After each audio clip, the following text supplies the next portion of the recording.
everyone. Today we're going to be doing something a little bit different. It's almost kind of a celebration of our 1 year anniversary of being a channel. I think that's exactly what this is like. It's like our 1 year anniversary. Yeah, it's kind of like it. Yeah, it is. This is our 1 year anniversary. Yay! I really like it. Yeah. So we're gonna kind of talk about where we've been, where we're at, and where we're going. So it's gonna be super excited. So super exciting. So in the last year, what has been your favorite video that we've produced? Randy can go first. Me? Oh, this is easy for me. It's the Alien video. I loved that. That was the best experience. I mean, it brought back so many memories of childhood. There was a lot of laughing, a lot of fun. Mm-hmm. The game itself sucked, but who cared? We had a great time doing the video, and I think it turned out as one of our better videos. Okay. What do you say your favorite video Well, is? I liked the Where's the Beef video because it's a complete parody. It wasn't a serious video, and again, a lot of laughs, although we tried not to laugh. I was not very good at that. But actually, there's a tie. It's that one, and then our first intro video, because I really liked how you presented the bar. The bar. So those are my two favorite moments. Probably my favorite one. I don't know. I mean, we've done so many videos. Honestly, though, the first one we did with just our hands. Caleb's hand cameo, which is still like one of our, I guess, number one, number two. Well, it just got overtaken as most views by Vagrant Song. Okay. So, but it's still like I think the most popular because of the comments that were on it. Right. So which is also the first game we did where we got the rules wrong. So I think that's I think for that one because it's just we were getting started and we had some failures and we had some successes, but it was a blast doing it on the way. So kind of then let's talk about our favorite game we've played this year so far. This is tough. Oh, that one's tough because we played some good games. We have. There were some really good games out there. I think Cora is up there. Now, when we're saying year, this is from when we started, which was November of 17 to now. Of last year. Yeah. So Cora, we've done that. I really enjoyed it. Golly, I don't know. Probably Dwellings of Elderville. It's just such an over-the-top game. And it's so ridiculous. We don't actually have that one on this one. That one is not published on here. That was on our old... Oh, was it? Yeah. I thought we did a video on it. No, we didn't do a video. We did a written review of it. It was before we did our channel. No, but we played it. That's fine. We can go with that. Maybe, it'd be...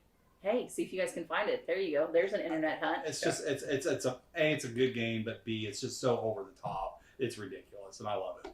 So, Randy, what do you think? Favorite game we've played this year? Well, I mean, if we're going just pure favorite, it's going to be Battlestar because we played it this year. We're not counting that. If we want to go with the biggest surprise game, Whistle Mountain, probably. That was one I was not expecting to be nearly as good as what it is. And I got to play that at the 24-hour board game con and had just as much fun playing it. We still have not gotten it back to the table since we got it. We haven't played our copy. Well, I introduced it to my friends up north, Mark and Bob, and they loved it. So, they're looking at buying it themselves. Yeah.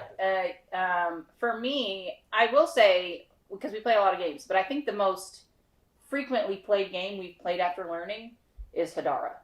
We have played that one multiple times. We have played it a lot. And it's a good game. It's a good, solid game. So I think as far as, because listen, around here you can't ever play a game more than once. So if we've played it 3 or 4 times after learning it, that should say something. So yeah, just if you're counting that, Wonderful World would be probably even above Hadara. Yeah. Yeah, I mean, I think that one we knew before we started. Yeah. Yes, that one, I don't know, for some reason it doesn't count for me because it's a game we played before starting the channel. We get the expansion during, but yeah, but we haven't really played much with the expansion either because we started it. We started. Well, we started it with Alex. Was our biggest problem. That was a huge mistake. We all make mistakes. The campaign with someone who's very seldom plays games. So then let's talk about our favorite game. What was the most disappointing game that we played this year? Like you were super excited about it and you played it and you're like, man. God, I don't know. I'd have to go through and trying to remember all that. There hasn't been that many. That I'd say I was disappointed in. What's that market game I had to play a little? Floating Market. Oh my gosh. But that you weren't super excited to play it, though. No, it had all the things I wanted in it, and I was so excited to play it, and then we play it, and I'm like, this thing's freaking awful. I know which one I want to say, but I'm afraid to say it. No, say it. Bees? You got to be honest. Bees? That's the word we're not allowed to say anymore. Listen, what's funny is I was talking to a friend, and they were like, "Worst game ever," and I was like, "Yeah, bees," and they were like, "What the heck?" And I was like, "Listen, it's still amazing how many people like that game. I wouldn't call it the worst. I really don't like. I mean, listen, the map was too small.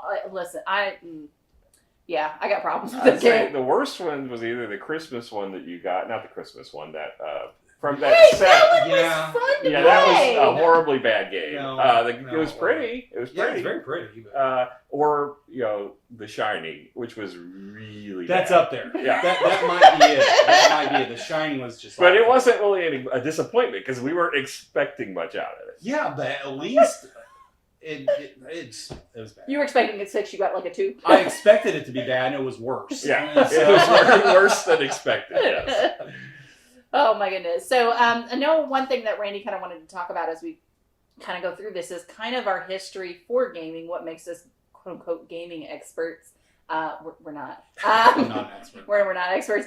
But I'm a fan. where we kind of come from as far as our gaming. So I know for me, when I was young, my family loved board games. We played them in a lot of Monopoly categories, a lot of your traditional board games, right? And then when I was early college, I got introduced to a role-playing group, and they brought out Catan, and so I learned. It's not a role-playing game.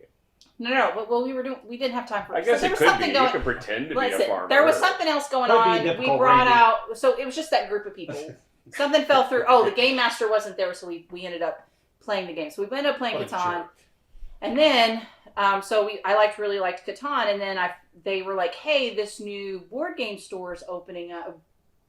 They're kind of more focused on the role playing. Hey, they have a bunch of role playing books. It's super exciting. They've got plenty of table space. So I go and I see the games, and I was like, what is this awesomeness? So I got Carcassonne. I got the expansion to Catan because I didn't really have those. I got Firefly, and I thought, listen, don't be messing with my Firefly. I'm not saying nothing. It's very nostalgic for me.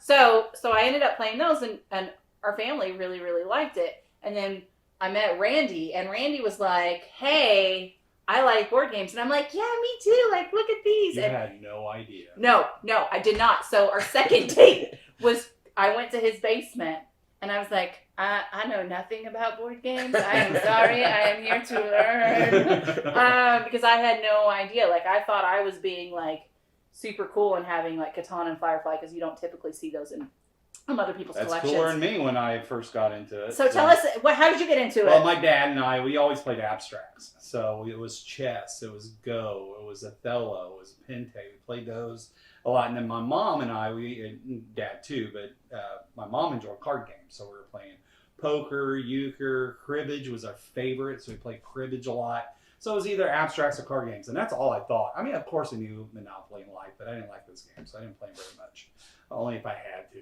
But I didn't consider that part of my hobby with my family and playing games. It was just those abstracts, especially Go and Pente were the two main ones that made Othello. Those are the three main ones my dad and I played. We didn't play chess a whole lot, but then we played a lot of cribbage. But then eventually, growing up in Brown County, met my friend John, his sister Carla, and then Carla got married while she was in college and got married to Randy. And so I got invited to come. I think the first time I came down was to help you move. So that was the first thing when I met you was then, but then it was for a murder mystery. And so I think when I came for that, then I was introduced to the murder mystery. And then I came to visit and like, what's all this? And so this is a lot of stuff. But then it wasn't even that when I was playing games. It was mainly Randy, John, and I were playing Axis and Allies. And we would do weekend games of Axis and Allies. And that's all we ever played. A couple of years at least.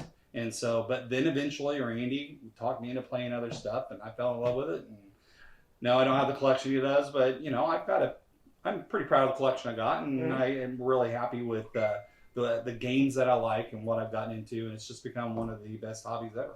I know, it's really awesome, and I think the theme is Randy. Yeah, for sure. If you notice this, we're like, oh yeah, we like board games, and then when we meet Randy, we're like, oh, wait a second. So I mean, I was into games, but just not to the degree until I met Randy. Yeah, right. I mean, I think the introduction of knowing what's out there, because I think now's a lot better because you can go into Target and there are some other options. For sure. But not even 10 years ago, that was not the case. No, it was all family style games at Target or Walmart. Absolutely, that was all you saw. absolutely. Even like you go to like some of the heavier bookstores, they didn't have because now you can go to like Books A Million and things like that, and they've got a couple of other options. They have Betrayal in the House from the Hill. They've got a few things.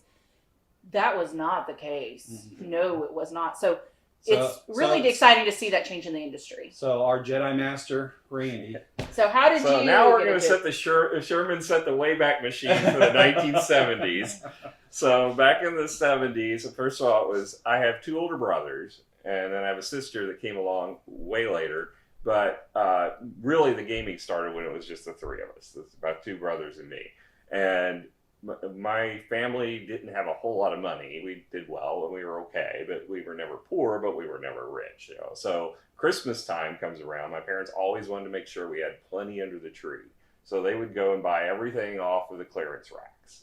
So they would buy a lot of board games because there was a lot of board games that were on the clearance racks back in those days. So I grew up playing, Monopoly like you, but I played Payday, Careers, Clue, a lot of Clue. I played, basically all the traditional games, and we got some obscure ones from back in those days, which I've still got a lot of those. Although my oldest brother, confiscated some of the more obscure ones that he played. So unfortunately, I didn't get all of them, but I got a lot of the games from back then. So I had a lot of the games from back when I was a child still, but I grew up. My brother taught me chess when I was really young, so I grew up playing chess a lot.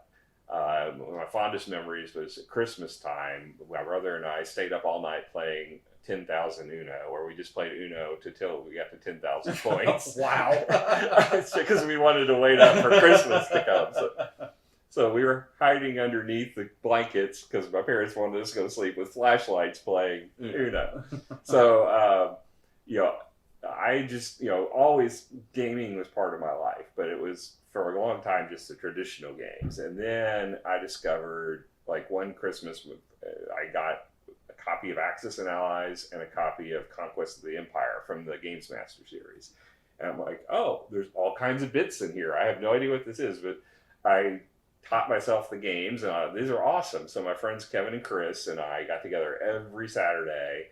And Kevin lived in the same neighborhood, but he was up a huge hill and around a bend, and I had to ride my bike carrying my Axis and Allies game, that big box. Nerd! Such a nerd! I remember one time my bike hit a bump and I fell off. Everywhere. And all the pieces went everywhere on the sidewalk, and I had to gather them all up. I feel like this really is one of the movie clips. Like you said, like you standard nerd. Oh, yes. My gosh. It was bad. But so Kevin had Fortress America, so he had a third of the 5 games. I never had Broadsides and Boarding Parties or Samurai Swords Shogun when I was growing up, whichever one you want to call it, because it changed names. But as soon as the discovery of eBay came along, I found 2 copies, one of each of those, and got them so I could complete my set. But that was later. So my game collection was probably about 100 games sitting on the floor back when I first got married the first time, and it stayed that way forever. We didn't really play much back then, but then I had a flood come in, and it unfortunately took out the floor, and I lost several of those games, including the first edition Axis and Allies I had. So I had to replace it with a more modern version, unfortunately. But then I was introduced by our friend Brian to Short Brian, not Tall Brian, to the Settlers of Catan, and I played it and I hated it, absolutely hated it. But because I lost badly and it felt like it was just luck, rolling dice, and but I had to win. There's a reason why in my gaming circle we called it Bastard. Like, I feel like Well, it's because that's the nickname for the robber. Yeah. So then I'm like, I have to win this. So I had to play it over and over again. And then I learned Cities and Knights, and I'm like, this actually makes it a good game. I actually, when we finally do a review of Cities and Knights, you'll see my score on that is much more favorable than Basic Catan. So then I discovered there was all these other games out there. So first of all, I noticed that Eagle Games was making games more like Axis and Allies again. And in fact, they did Conquest of the Empire again. But they were releasing big table games that took up actually more space than even those games, and they had bigger pieces. And but I never have played a single one of those games. I got a bunch of them, never played them once. So that's a kind of a theme for us. Or yeah, a theme for him, that set up the theme of buying games and never playing them. And then I discovered Dominion, and that hit hard. So Dominion was a huge influence on me because I was like, oh, they have this new genre of deck building, and I didn't know what that was, and that really introduced me to. That's the first game I played competitively. I guess I left out Bridge. That was a huge influence during college, where I learned Bridge. Sam taught me Bridge, and that was like my replacement for chess growing up. That was Bridge, and that still is one of my favorite games of all time. But basically, I progressed into Euros. And with Dominion, started learning there's all these Euros out there. I didn't know that Europe had preserved games because I was so mad at Hasbro had killed the industry for so many years, and now it was back. And Gen Con was in our backyard, and for years I'd always said I don't want to see a point going because I feel the same way about that as I do fraternities and sororities. You're buying friends, you're buying play games when I can play them right here. But I discovered Gen Con in, I think it was 2010. And so then everything went, blossomed. Then I was like buying games like crazy at that point. So my collection went from 100 to 1,000 really quick. Oh, we don't want to talk about and where now we're at it's now. up to, close to And then one 3,000. other thing I did forget, I did play a lot of role playing as well. So, I did do the abstracts with Dad, but that was few and far between, really. It was more me and my cousin Chris. We played a lot of role playing. It's interesting how, especially now with so many role playing games, you can get quite a few role players to play because we like the mechanics. We like and I like the more thematic because I never got into miniatures when I was role playing because it was just so expensive, and at the time I was very poor. Right. Yeah. Games Workshop, you need to make stuff cheaper. Yeah, and I never got into either of those. I never got into role playing. As a matter of fact, when I was a kid, my parents thought D&D was, like evil. Demonic. Yeah, because they saw the mazes of monsters, right. Whatever the thing. Yeah, there's a reason why I didn't get into it until after college. Yeah, so I was not allowed to play Dungeons and Dragons. But the funny thing is that they bought my brother an Indiana Jones role-playing game, not knowing that it was a role-playing game. And I got a Marvel Superheroes role-playing game, which they had no idea. So I did play the Marvel Superheroes role-playing game, but I was the DM, so I wasn't really playing. And I was running it. But yeah, I never really got into role-playing. And it was mostly just there. I was just rolling for battles. We didn't play the pretend to be the character. We just played to roll for the battles. Hey, that's part of it. That's part of it. That's some people's cup of tea. All right, so we talked about where we've been. Mm-hmm. Let's talk about where we're at now, I guess, in the fact that what games do we have coming up?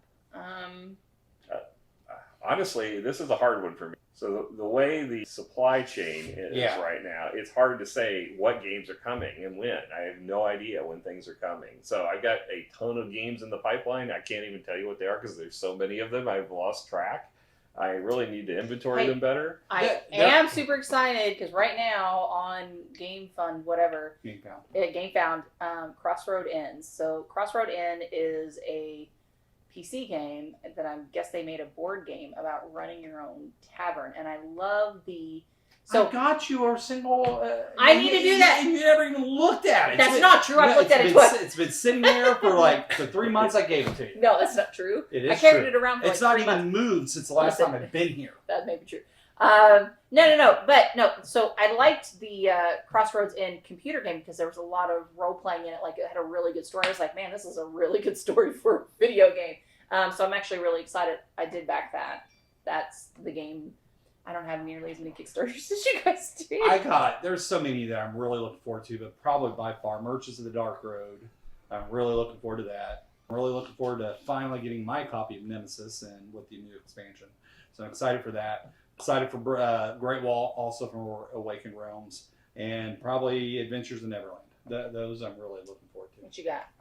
I got nothing because I wasn't prepared for this because I didn't know we were going to talk about this. But I know there's a ton of great Kickstarters coming, but we also have Christmas coming, so we got like games potentially coming for that. Which Hey, I know what's what coming from yours. I don't, so I can't say. I backed Oros for you, so you got that coming. Yeah, I do have that. Yeah. And then you keep coming to me when, again, I don't have a Okay, clue fine, what's coming. I already said the supply chain's a mess. I don't know what's Randy's coming. not looking forward to anything. That's No, right. he doesn't know anything at all. I will say, so we are starting our own role-playing game, actually, today. That's super exciting. I am excited about that. We're starting, but we Aces and didn't Eights. write it. We're just starting to play a campaign. Right, so it's Aces and Eights. Well, I wrote it. You didn't write the rules? No, I didn't write the rules. It's Aces and Eights. But I wrote it. Anyway, so we're about to play Aces and Eights, which is a role-playing game. So we're super excited about that. We're going to be starting at the Land Rush. And so that will be interesting and It's exciting going to to be play. fun to die in this game. Because Aces and Eights is very, very brutal. And you guys rolled so bad. How much money do you have? 0. I have 0 money. I plan on earning a lot of money because I'm a I male have no money. prostitute. So. I have no money to upgrade my character, and my lowest score is a 4, So we which is my look. So I'm ugly. Whereas I am amazingly good looking That's why he's a male and prostitute. super strong, but I'm dumb as a rock. Yeah, so that will be interesting. I don't know how if we are going to integrate it. If you guys have any interest in the role playing aspect, please down comment below. We've actually. Oh, I thought you were going to do videos on role I playing. thought so too. Well, Corey was going to help. yeah. too. So we've talked about it, and the thing is I don't know how we're going to do. I think what we might do is at the end of the session do a little video to explain what happened in the session. So, but. We'll see how this all turns out because Randy has to do all the editing, so we'll see how funny this gets. Especially since I have 0 interest in role playing. Yeah, so. And he's playing. Yeah, and he's playing. I've been told I have to play. No, I didn't tell you you had to play. I just said. You made me make a character, But and it was I turned funny. it into a male prostitute, so I've got to play it now. Because the character was so good. Yeah. How are your siblings? You made me name them, you made me roll all their stats, and then you said, oh, they're all dead. I'm like, what's the point in doing this? They're dead. Because now you have like Then a you ask- story. then you But ask now you know you have feelings for Brother Bob. I mean, he's dead, granted, but no, you it's do. Worthington. Mine are all like super like. So here's the thing though. He was actually going to try to name him after his actual siblings because the way he rolled it Yeah, was his I actual got 2 siblings. boys And I and said, girl siblings. I told him, I'm I like, said, you probably don't want to do that. especially since they all died. Like 2 of them died of the flu and one of mysterious causes. So, Aces and Eights is pretty brutal. It will end up being a miniature game. My printers have been down this week, so I haven't been able to print, but it will actually end up being a miniature game. So we're actually going to be creating our own Western-themed town. So I bought all the STL files, so we'll be printing it out. So that will definitely, as we go through, we'll see how the town Can we build the Great Western Trail? Hey, you can do whatever you want to do, my friend. We'll turn this it is an into open Great box. Western Trail board game. Yeah. So no, this will be very much sandbox. So kind of sandbox driven, along with some other stuff going on. So Okay. all right, cool. All right, that's what we got going in the pipeline. Hopefully you'll come hang out with us again. We had a blast. We got another, lot more games to go, and we're in year 2 now, so anything can happen. Woohoo! I mean, certain things. We're not not even anything. close to completing the mission yet. But, So. what do we have? How many? We've got roughly 300 videos out there, not all of which are reviews, but most of them are. So we probably We got a say 10th done. 250 But how many have we reviews. purchased since? I don't want to count. Probably 270. So we're that probably means we made negative 30 20 yeah, in our collection. Yeah. Oh my gosh, this is never Yeah. going to end, guys. Never. Well, I it said will that- end And because I I said will that at die the very one beginning. day. I said that at the very beginning. I will probably die on camera. When you'll get to see that. That'd be exciting. That's something to wait for. Game of life for Randy. It's over. Yep. Yeah. All right, guys. Thank you so much. We'll catch you guys later. Bye. Bye.